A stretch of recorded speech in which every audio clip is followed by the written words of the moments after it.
You're listening to The Bible Guys, a podcast where a couple of friends talk about the Bible in fun and practical ways.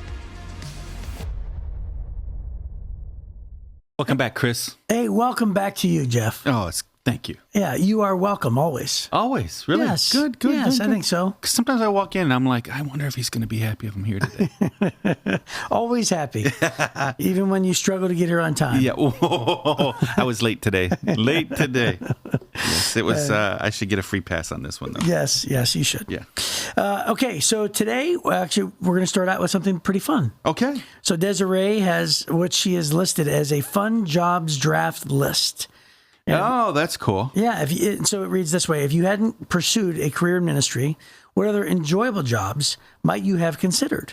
Do rock, paper, scissors to figure out who gets the first pick. We'll do a draft of 3 each. Okay. Are you ready? Yes. Rock, paper, scissors, ready? 1, 2, 3, shoot. Oh, he did rock, I did scissors. All right. So that was quick and easy. So I've often said this. It's going to be the easiest one for me, but I like Graham Norton's talk show. They actually in London they call it a chat show. Chat show. Yeah, a chat show. So I think that I would do well with that, and I like that idea. And you like the idea of bringing in like 3 or 4 guests at a time and interviewing them all at once. And then just get them to interact and just have a good time. So a talk show host. Yeah. Hey, we're helping you live some of your dream right here. Yeah. Well, this isn't exactly what I had you're not in mind. interviewing people, but yeah. Yeah. All right. So a talking head. That's your dream job. Talking head. Would you say that's a talking head? Yeah, that's what those people do. They just talk. I mean, yeah. I mean, yeah. Sure. Okay. So my first one, my favorite job I ever had outside of ministry. I love hospitality. So I love I worked at Marriott on Michigan Avenue, just north of the river. Magnificent Mile, 1,280 rooms.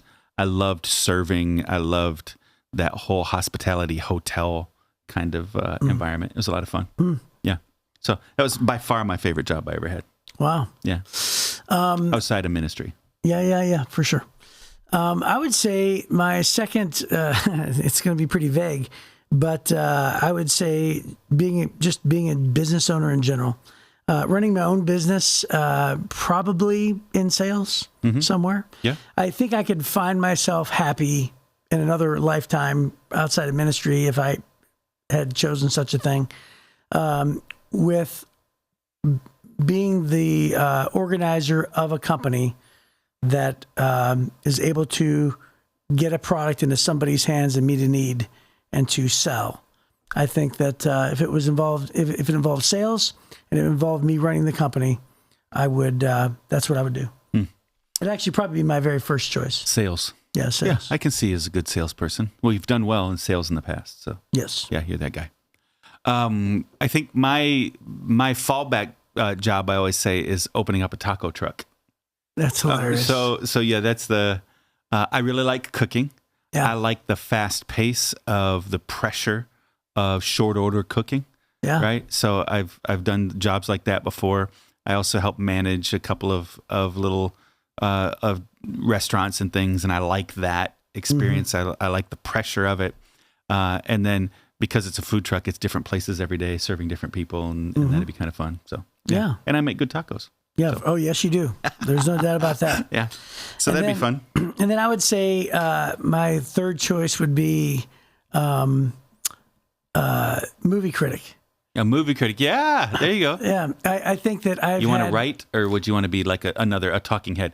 Graham Norton arguing about movies? No, I think, I've had just a teeny tiny sliver of experience with a couple of directors talking about some movies. Yeah. And from both directors, I got back a really sort of positive response, right?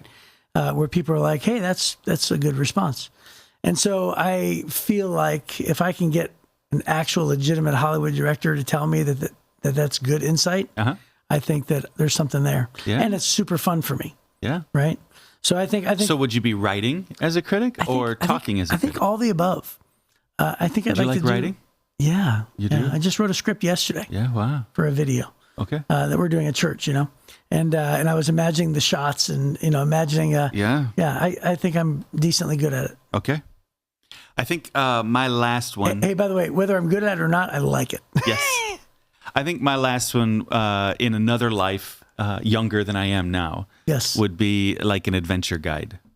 Oh, yeah. Right. can Whitewater totally see rafting, that. hunting, Yeah. out in the bush, camping, that kind of thing. I love that kind of stuff. So that'd be fun. Yeah. So, yeah. Other than the hotel job, the other two make no money, but sound like fun to me. So. Right. Yeah, well, I mean, We've been in ministry all this time. We're not making any money anyways. to be honest, I was going to say, I wasn't even thinking about the money part. Yeah. The owning the own business and sales sounds like that's a money grab, but that's not even really what I was even thinking of. Although I'm sure that'd be lucrative if I was good at it. But Well, hey, that was a fun one. it was a fun. Thank you, Desiree, for getting us to think. And we got little insights as to how Zarbah's mind works. And yours. And what he Mr. daydreams Taco- about when he Mr. thinks Taco about if Truck. I ever get fired from Hey, Heritage listen, Church. to be honest, I totally can see you in a taco truck. Yeah. I totally can see it. Jeff's taco truck, right? El Jefe's. El Jefe's Taco Supreme. You know, El Jefe means the big boss. Yes. Yeah. Yes. Yep. That's great. Okay. So there you go. Hey, the other day I smoked some pork shoulder and made pulled pork sandwiches. Yeah. And so if the taco truck doesn't work, maybe I'll do pulled pork sandwiches. Oh, there you go. Yeah. Or maybe I'll do both. Maybe I'll just add it on my menu. Maybe it'll be like handheld stuff. You got to do one thing Handheld well. foods. You got to Yeah, just I do know. one I know, thing. that's the thing. Yeah. All right. Well, I'm conflicted now. That's what I'm saying. I take it back. If the taco truck doesn't work, I'm going to do a barbecue truck. Okay. There you go. Okay. So today we are talking about, again, these judges have so much character and such personality, right? And so I hear people say, oh, I read the Bible and I don't understand it. Well, it's because they get hung up on the big words. Like I couldn't hardly read yesterday, right? But if you just get into the story, some of these things, dude, what was it? Yesterday we read about some lady who nailed a guy to the ground with a tent stake. That's pretty interesting, right? So the Bible is very interesting. And if you can then learn and go look at the story and go, how does this apply to me? Or what principle can I draw out that applies to me? Well, then it becomes very dynamic, very exciting. So the characters, especially through the book of Judges, are so dynamic and they do such incredible things and God does amazing things through them. And here's another one. His name's Gideon. And again, one of my favorite stories to tell. So we're going to start off in verse 11 of Gideon's great. Judges chapter 6. We're going to read a few verses here. It says, Then the angel of the Lord came and sat beneath the great tree at Ophrah, which belonged to Joash of the clan of Abiezer. Gideon, son of Joash, was threshing wheat at the bottom of the winepress to hide the grain from the Midianites. The angel of the Lord appeared to him and said, Mighty hero, the Lord is with you. Sir, Gideon replied, If the Lord is with us, why has all this happened to us? Where are all the miracles our ancestors told us about? Didn't they say the Lord has brought us up out of Egypt? But now the Lord has abandoned us and handed us over to the Midianites. Then the Lord turned to him and said, Go with the strength you have and rescue Israel from the Midianites. I'm sending you. But Lord, Gideon replied, How can I rescue Israel? My clan is the weakest in the whole tribe of Manasseh, and I'm the least in my entire family. The Lord said to him, I will be with you, and you will destroy the Midianites as if you were fighting against one man. Gideon replied, If you are truly going to help me, show me a sign to prove that it is really the Lord speaking to me. Don't go away until I come back and bring my offering to you. He answered, I will stay here until you return. Gideon hurried home. He cooked a young goat, and with a basket of flour, he baked some bread without yeast, and then carrying the meat in a basket and the broth in a pot, he brought them out and presented them to the angel who was under the great tree. The angel of God said to him, Place the meat and the unleavened bread on this rock and pour the broth over it. Gideon did as he was told, and then the angel of the Lord touched the meat and bread with the tip of the staff in his hand, and fire flamed up from the rock and consumed all he had brought. The angel of the Lord disappeared. When Gideon realized that it was the angel of the Lord, he cried out, "O sovereign Lord, I'm doomed. I've seen the angel of the Lord face to face." "It's all right," the Lord replied. "Do not be afraid. You will not die." And Gideon built an altar to the Lord there and named it Yahweh Shalom, which means the Lord is peace. The altar remains in Ophrah in the land of the clan of Abiezer to this day. Abiezer to this day. That night the Lord said to Gideon, "Take the second bull from your father's herd, the one that is 7 years old. Pull down your father's altar to Baal and cut down the Asherah pole standing beside it. Then build an altar to the Lord your God here on this hilltop sanctuary, laying the stones carefully. Sacrifice the bull as a burnt offering on the altar, using as fuel the wood of the Asherah pole you cut down." So Gideon took 10 of his servants and did as the Lord had commanded, but he did it at night because he was afraid of the other members of his father's household and the people of the town. Early the next morning, as the people of the town began to stir, someone discovered that the altar of Baal had been broken down, that the Asherah pole beside it had been cut down. In their place, a new altar had been built, and on it were the remains of the bull that had been sacrificed. The people said to each other, "Who did this?" And after asking around and making a careful search, they learned that it was Gideon, the son of Joash. "Bring out your son," the men of the town demanded of Joash. "He must die for destroying the altar of Baal and for cutting down the Asherah pole." But Joash shouted to the mob that confronted him, "Why are you defending Baal? Will you argue his case? Whoever pleads his case will be put to death by morning. If Baal truly is a god, let him defend himself and destroy the one who broke down his altar." From then on, Gideon was called Jerubbaal, which means let Baal defend himself, because he broke down Baal's altar. Soon afterward, the armies of Midian, Amalek, and the people of the east formed an alliance against Israel and crossed the Jordan, camping in the valley of Jezreel. Then the Spirit of the Lord took possession of Gideon. He blew a ram's horn as a call to arms, and the men of the clan of Abiezer came to him, and he also sent messengers throughout Manasseh, Asher, Zebulun, and Naphtali, summoning their warriors, and all of them responded. Then Gideon said to God, "If you are truly going to use me to rescue Israel, as you promised, prove it to me in this way. I'll put a wool fleece on the threshing floor tonight, and if the fleece is wet with dew in the morning, but the ground is dry, then I'll know that you are going to help me rescue Israel as you promised." And that is just what happened. When Gideon got up early the next morning, he squeezed the fleece and wrung out a whole bowl full of water. Then Gideon said to God, "Please don't be angry with me, but let me make one more request. Let me use the fleece for one more test. This time let the fleece remain dry while the ground around it is wet with dew." So that night, God did as Gideon asked. The fleece was dry in the morning, but the ground was covered with dew. Ooh. So let's just decide tomorrow we're going to do the rest of Gideon's story.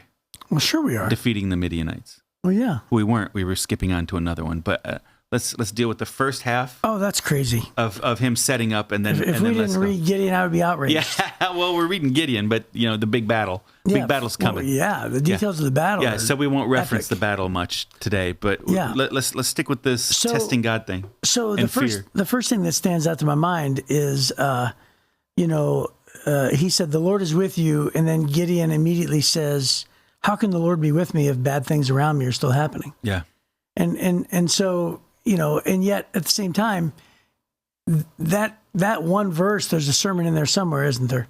Because sometimes we feel as if God has abandoned us, God hasn't answered our prayer, the bad things in our lives aren't going away.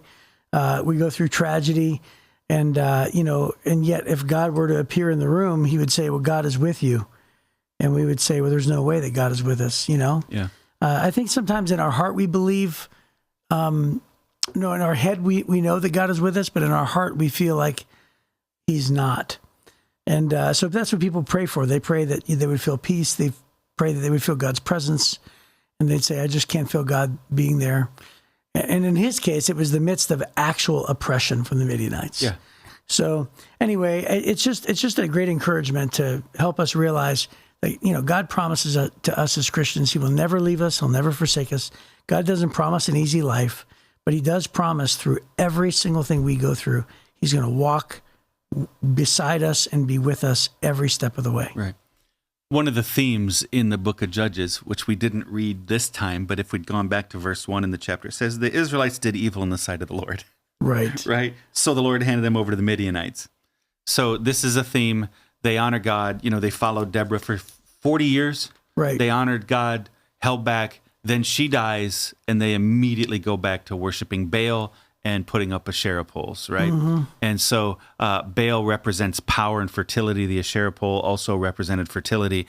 Basically they would always shift. They would shift away from honoring God into some kind of sex cult again. And so they go back and forth, back and forth, back and forth. Yeah, the Asherah poles were phallic symbols. Yeah. And so this is what's happened. They've gone back.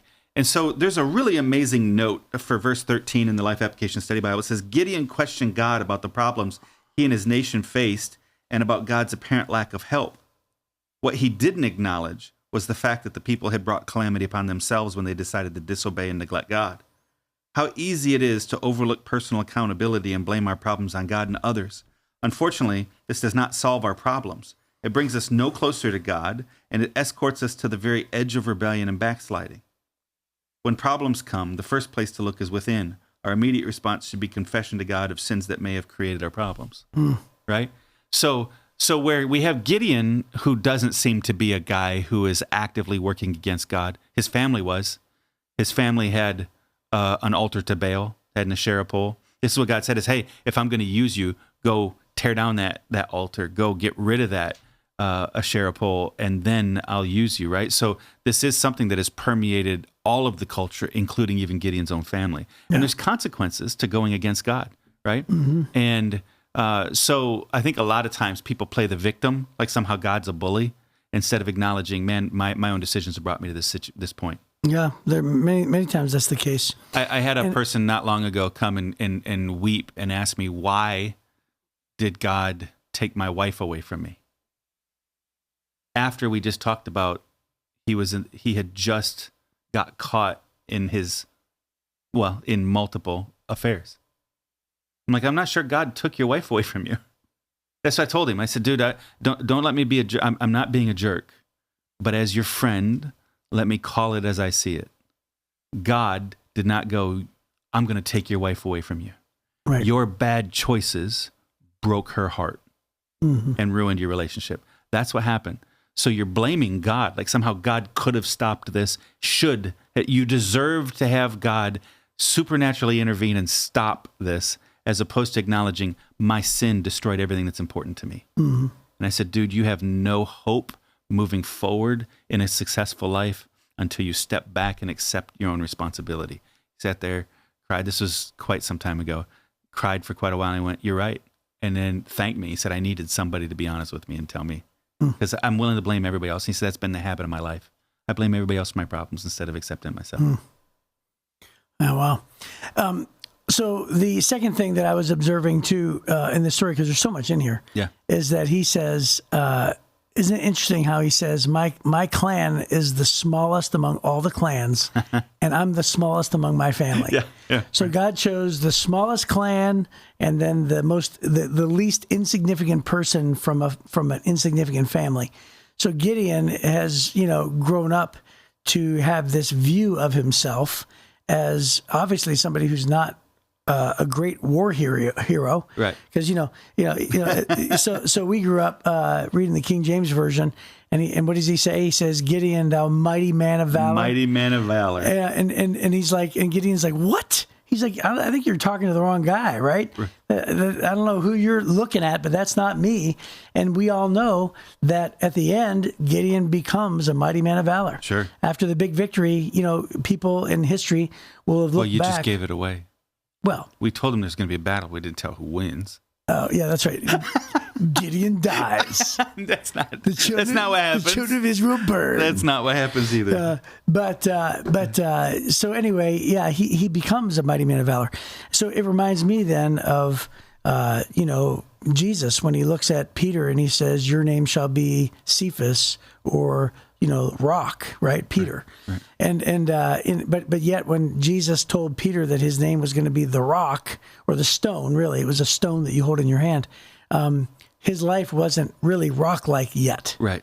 But eventually Peter, especially through the, book of Acts, he becomes a solid rock, and it's because God sees in us greatness before we see it in ourselves.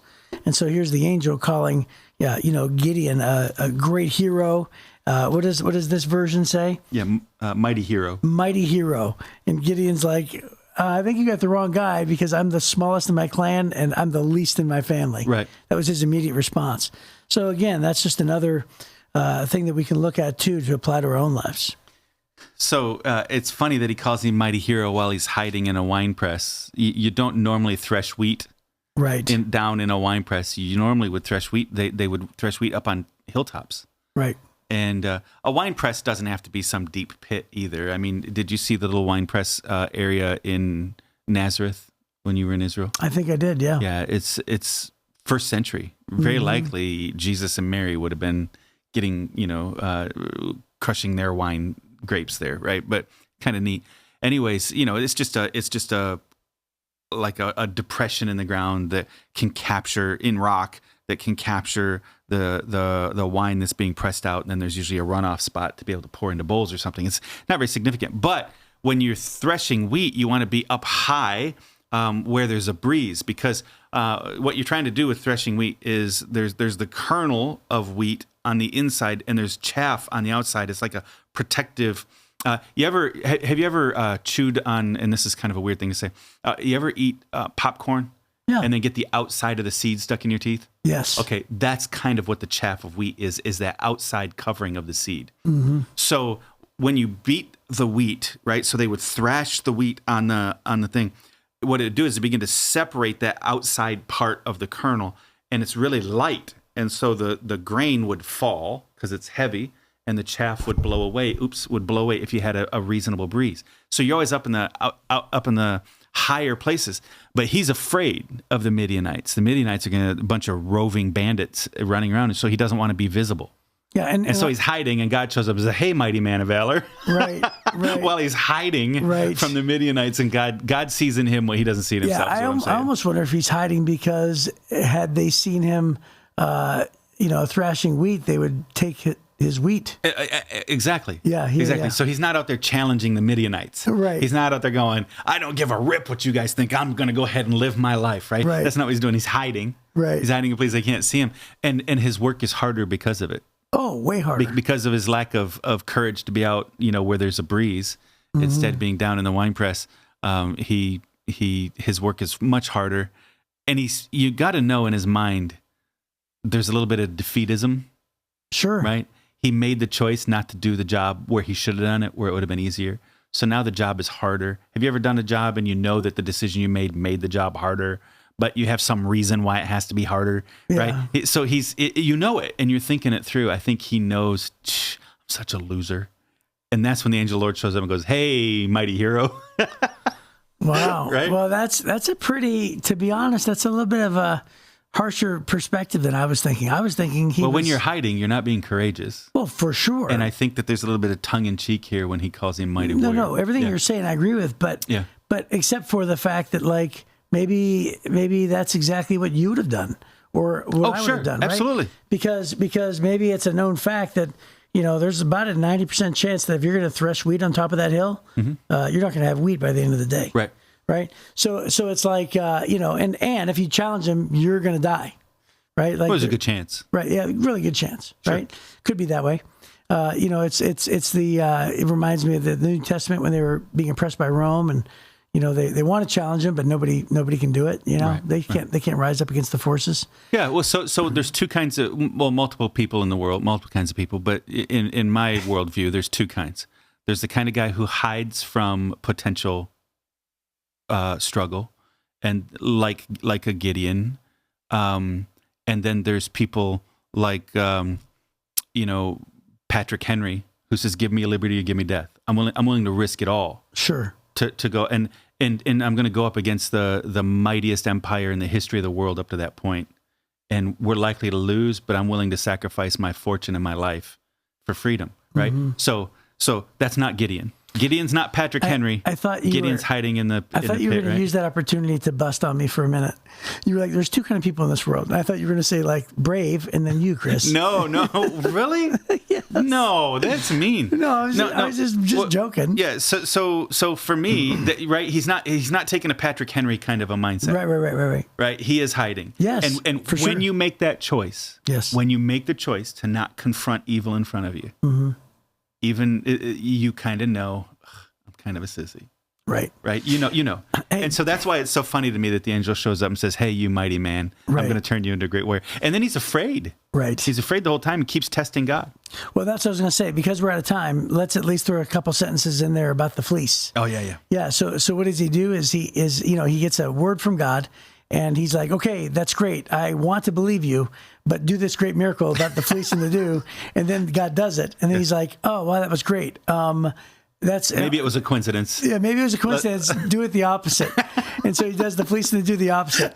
And it's like, and it's hilarious because that's what we want. We want confirmation. We see ourselves in him so much. Yes, we want confirmation. We want a sign from God. He's talking to God who, when he fixed this meal for the angel, he set it on fire with his staff. Sets it on fire and then disappears. Right. And then God's voice tells him, "Don't worry, I'm not going to kill you." Right. The same voice says, all right, now you're going to go and deliver the people of Israel from Midian. He goes, yeah, so how about you do this fleece thing for me? Right. Same voice. Right. Dude, how much more do you need? Right. If the dinner I just made turned into smoke and the guy I made it for disappears and then I hear God's voice from heaven talk to me, I'm going to remember that voice. Going to make it a point. So Gideon is so funny. He's so unbelievably timid. It's so funny. And so it's encouraging to me that, hey, if you find yourself kind of being consumed by timidity, just understand God wants to use you too. Yeah. Have the courage, hear God's voice, and tomorrow we're going to follow up with one of the most amazing stories in the Old Testament. And we'll see you then, hopefully, on the Bible Guys.